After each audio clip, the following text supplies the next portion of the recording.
Hi, and welcome to the Feel Good Always podcast. I'm Becky Bradley, and this is real stories of love, connection, and remembering who we are. So, if you're new here, this is a space for anyone who is moving through grief, awakening, or just knows that there's something more. My daughter, Kira Bradley, died at 15 years old, and now she really brings this wisdom through me every day. And I share a lot of what I learned from her through my experience as we all really move into these higher levels of consciousness. That is what we're doing, a really big collective awakening. And I'm really just being called to share all of the ways that we do that so that we can move into more feeling good and walk through this really transformational time here on earth. So what I share comes from the connection to my daughter, from the truth that the veil is thin and that we are never separate. And really this message is for anyone that is listening. If you found yourself here, I believe that this message is for you. So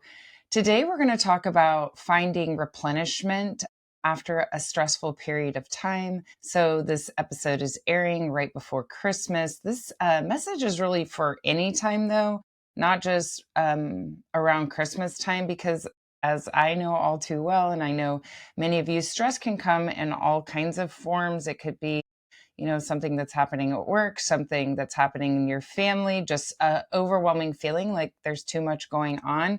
I do know for most people that the holidays can add a lot of extra stress. And so I just want to talk about ways that we can find replenishment during that period of time. So we're not there yet to the actual holiday, so that we can still, yes, always come back to the present moment and do that. But I'm mostly going to talk about setting time aside for yourself, how I have done that and how you could do that to spend some time in the next week between Christmas and New Year's, finding that deep replenishment for yourself, filling yourself back up, integrating all that has come during this time. And so I'm going to share all of that with you today. So I'll share ways that you can create your own retreat at home.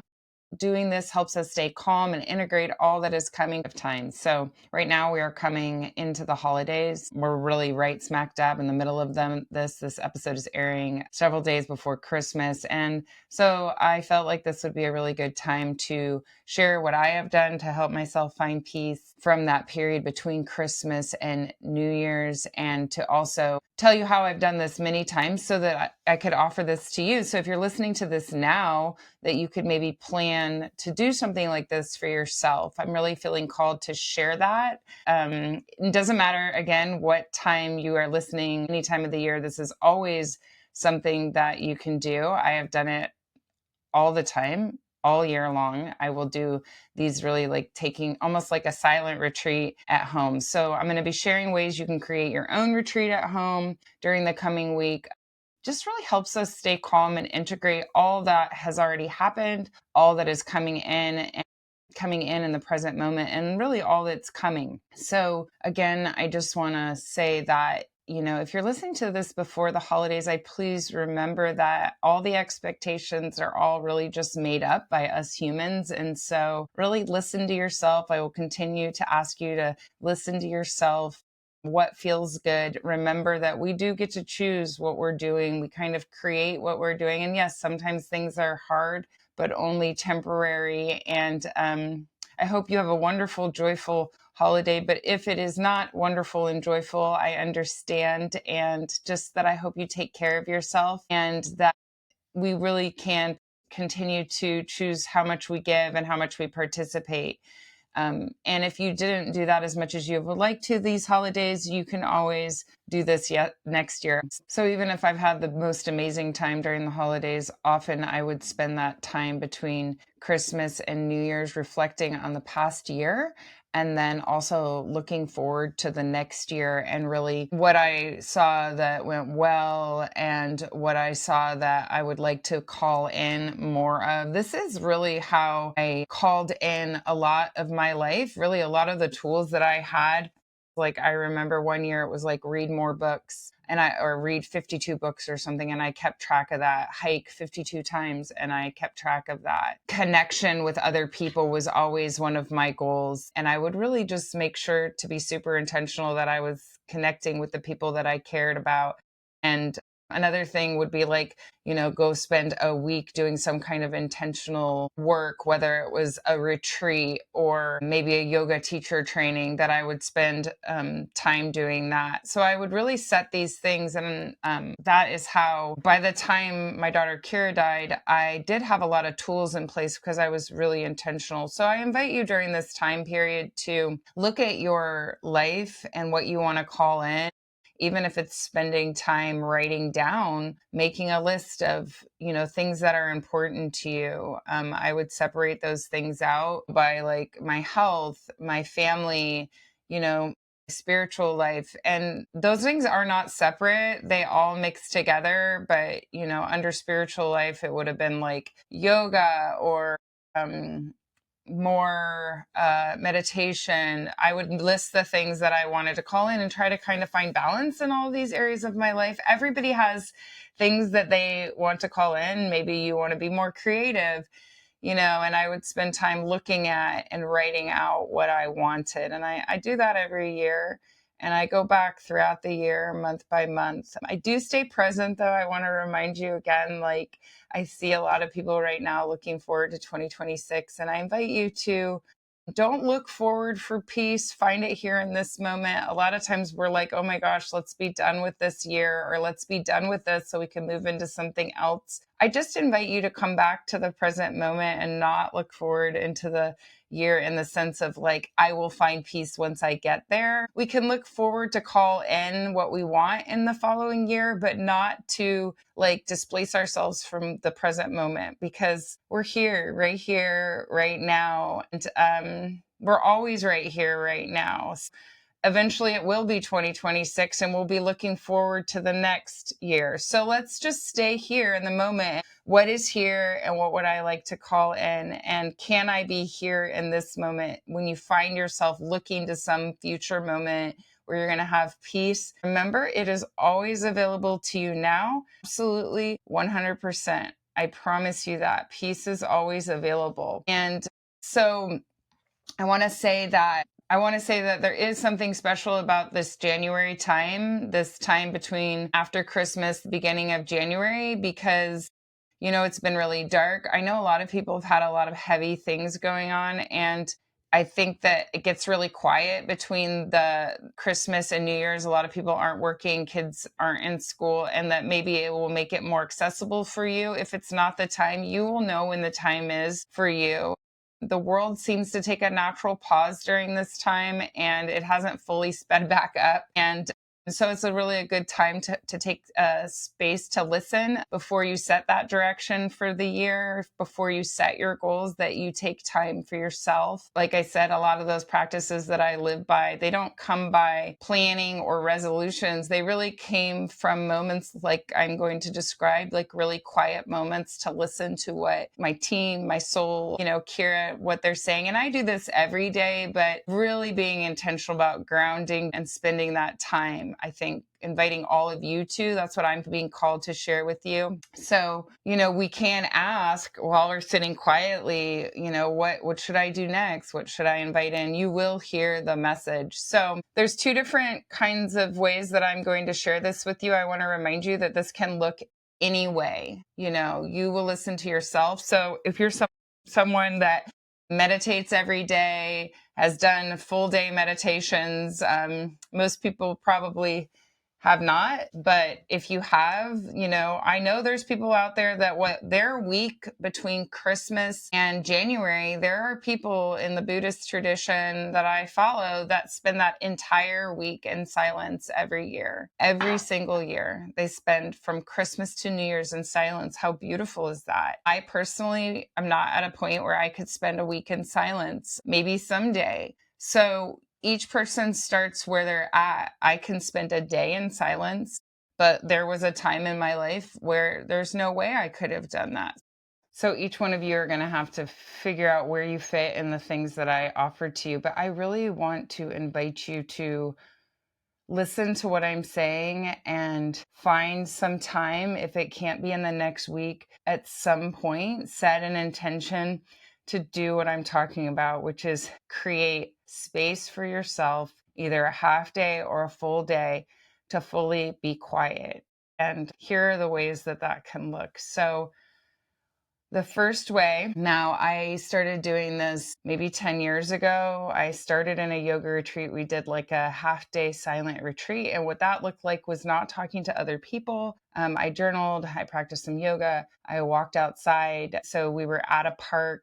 There was a labyrinth that I could walk around. That was my first experience. So I spent, I think, 5 hours doing that. And I found, wow, just how much could come through in those 5 hours of just being really quiet, not talking to anybody else, just listening to myself, spending time journaling, reading, any of that. So that is one option that you can do, that you set a day and you decide on this day, I'm not talking to anybody else. I would invite you not to open your phone and get on social media, emails, anything else. I wouldn't really open the phone at all. It's a day to be really quiet. So usually this looks like, for me, that I wake up in the morning and I know ahead of time that I'm going to do this, get quiet.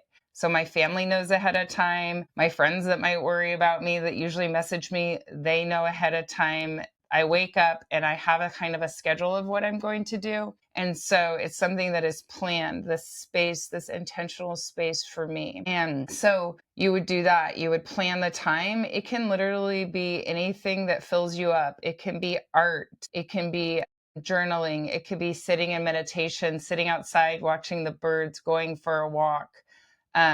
Just really periods of silence. Another thing is like reading spiritual texts. Maybe you would like to do that. Anything that fills you up and really like helps you move into this higher energy. So I want to reiterate that when we do this, we're not really escaping our lives, but we are literally like taking a time out. Like you're taking a time out from the craziness to get quiet. And it's free. It's free to us. Yes, I understand people have children.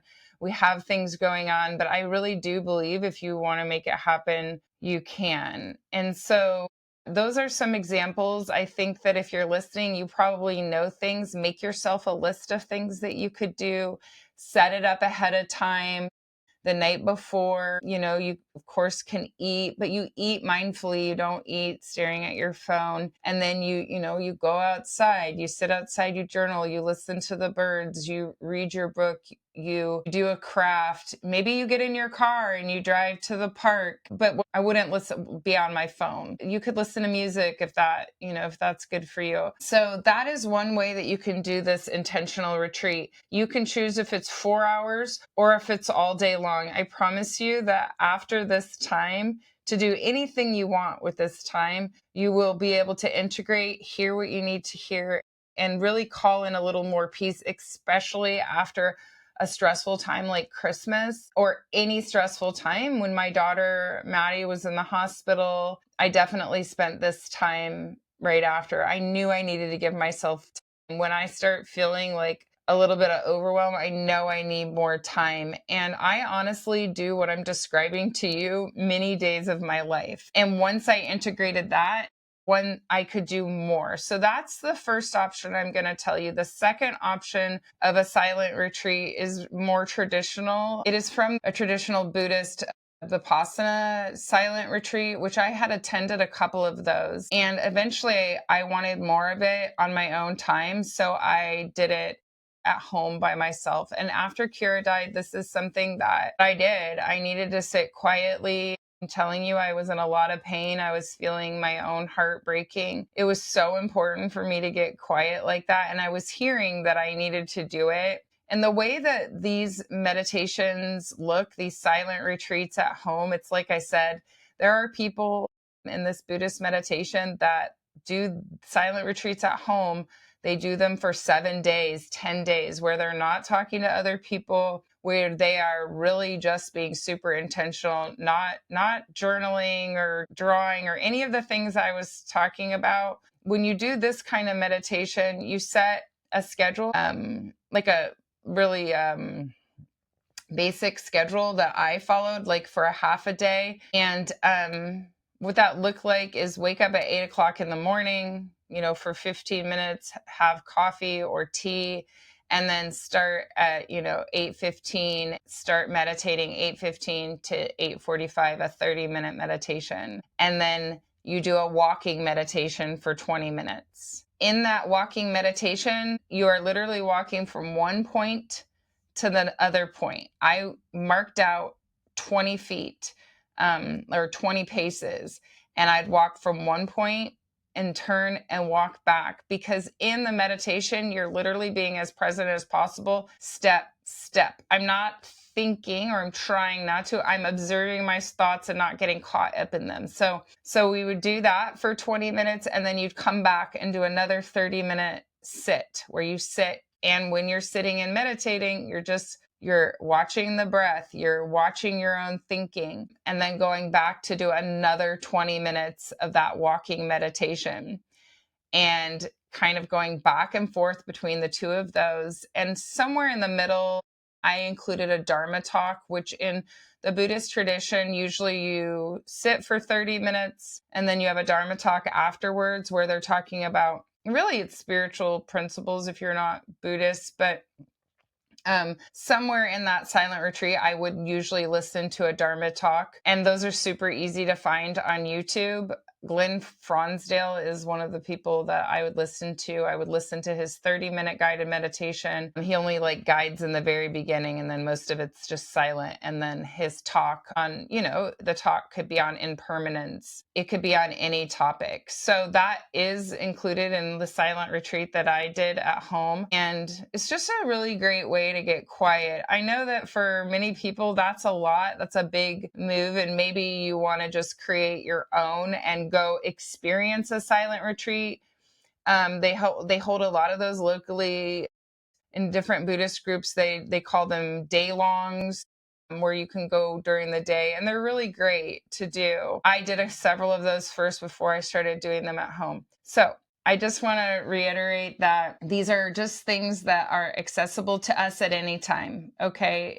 It's really, really accessible to us at any time. And it's not really about fixing ourselves. It's about returning to ourselves. Okay.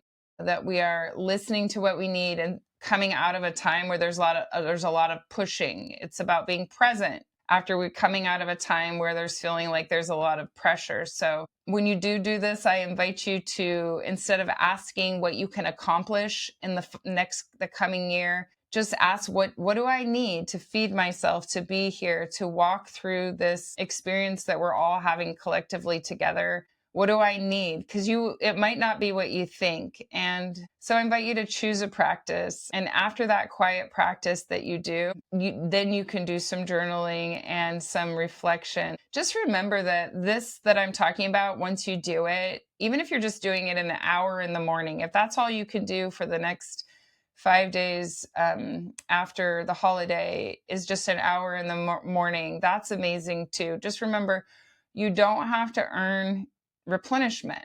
It's our foundation. We don't earn rest. Rest is our foundation. That this is what we do to be able to do our work in the world.